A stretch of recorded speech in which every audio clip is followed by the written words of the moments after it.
प्यारे बच्चों, online class में हमारे में एक बार फिर से आपका स्वागत है। तो आज का हमारा सेशन होने वाला है प्रश्नावली 7.2 के एग्जाम्पल। हमने 7.1 के एग्जाम्पल सभी आपको डाल दिए हैं, मतलब सभी आपको करा दिए हैं। आज हम देखेंगे एग्जाम्पल नंबर 6, 7, 8, 9 और 10। क्योंकि 7.2 के अंतर्गत जो हम सवाल हल करेंगे तो एग्जाम्पल को हल करना बहुत ही आवश्यक है। और हल कैसे करेंगे इन सवालों को, तो इसमें एक सूत्र काम में आता है। 7.2 के अंतर्गत एक सूत्र मतलब फॉर्मूला काम में आता है, उसका नाम होता है विभाजन सूत्र। तो आज चलेंगे 7.2 के एग्जाम्पल। अब देखें कौन सा सूत्र है, उसको क्या नाम दिया गया हमने नहीं, किताब ने नाम दिया, मतलब जिस किताब छापी उसने नाम दिया, उसका नाम है विभाजन सूत्र। इसका नाम क्या है? विभाजन सूत्र। अब देखो, दो बिंदु देंगे आपको x1 और y1, x2 और y2 दो बिंदु दिए होंगे। फिर m1 m2 में क्या होगा? अनुपात विभाजित करेगा। कौन सा बिंदु? x और y, इसको हम P मानते हैं। इसका मतलब क्या होता है? इसका रेखाखंड ऐसे बनता है। देखो, जैसे हमने मान लो ऐसे आपको रेखाखंड खींच दिया, हमने आपको रेखाखंड ऐसे खींच दिया। देखो ऐसे, यहाँ पर और यहाँ पर, इसका बिंदु A और इसका बिंदु B, और यहाँ पर आएगा आपका P बिंदु। अब देखो, इस x और y बिंदु के निर्देशांक हमें ज्ञात करने हैं। यहाँ पर आता है m1 और यहाँ पे आता है आपका m2। तो हम आपको x और y के निर्देशांक ज्ञात करने हैं। ये वाला होता है हमारा x और ये वाला होता है y। तो इसमें होता है m1 x2 plus m2 x1, नीचे बटे में दोनों के में m1 प्लस m2 ही आता है। तो दूसरा है हमारा y का m1 y2 plus m2 y1 बटे m1 प्लस m2। इस सूत्र को क्या बोलते हैं? विभाजन सूत्र कहते हैं। आपको अगर परीक्षा में 1 नंबर का क्वेश्चन आए कि विभाजन सूत्र लिखिए, तो आपको यही सूत्र आपको लिखना है। इसे कहते हैं विभाजन सूत्र। क्या कहते हैं? विभाजन सूत्र। अब चलते हैं क्वेश्चन नंबर 6 की ओर। देखो, आपको सवाल में अगर ये पूछा जाए तो आपको 1, 2 और m1 अनुपात m2 तीन चीज आपको दे के रखेगा। मतलब 4 चीज़ हमारे पास। देखो, 1, 2, ये 3 और ये 4, इन 4 में से 3 आपको देगा। उदाहरण हो या फिर सवाल हो, इसमें आपको एक निकालना है। 3 में से 3 तो आपको देगा और चौथा आपको निकालना है। इसका भी निकालना हो सकता है, आपको ये भी निकालना पड़ सकता है, और कभी कभी ये भी निकालना पड़ सकता है। तो चलते हैं उदाहरण नंबर 6 की तरफ।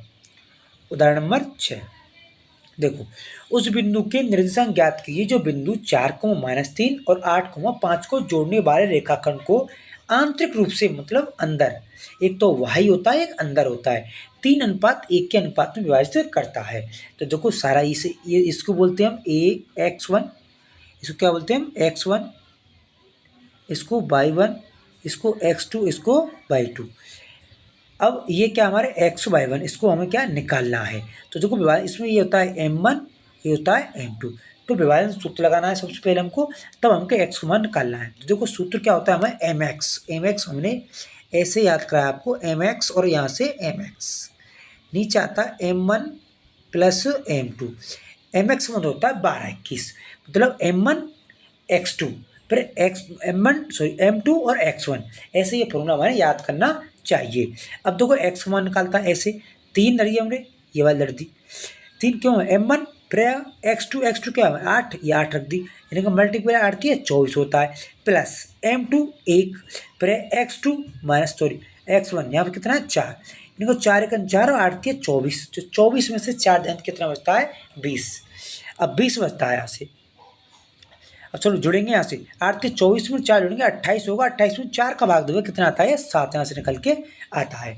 दूसरा ऐसी 15 15 में से क्या जाएंगे आपको? 3, 15 में से 3 जाने कितना बचता है हमारा? 12, 12 में 4 का भाग लगे कितना आता है? 3, 4 तिया 12। ऐसे बिंदु प्राप्त होता है 7,3 हमें से बिंदु में प्राप्त होता है। अब देखते हैं उदाहरण नंबर 7। उदाहरण नंबर 7 देखते हैं।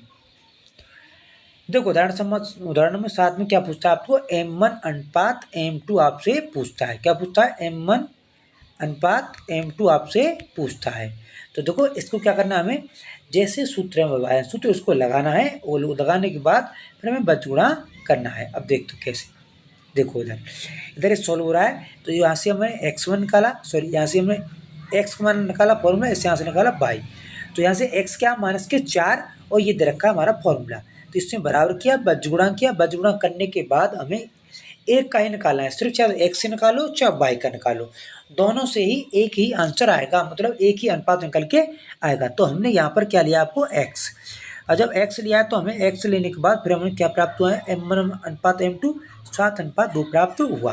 अब हमें जांच करनी है क्या m1 अनुपात m2 x से निकल के आए हैं वो y के मान को संतुष्ट करते हैं या नहीं करते हैं। इसका मतलब ये 6 उत्तर हमारा आएगा कि नहीं आएगा, इसमें मान रखने के बाद हमने रखा तो यहाँ पर ये हमारा 6 निकल के आया। तो हमें मान लिया कि किसी से भी निकालो, चाहे x के मान से भी निकालो चाहे y के, दोनों का आंसर एक सा निकलता है। अब देखते हैं अगला नेक्स्ट क्वेश्चन।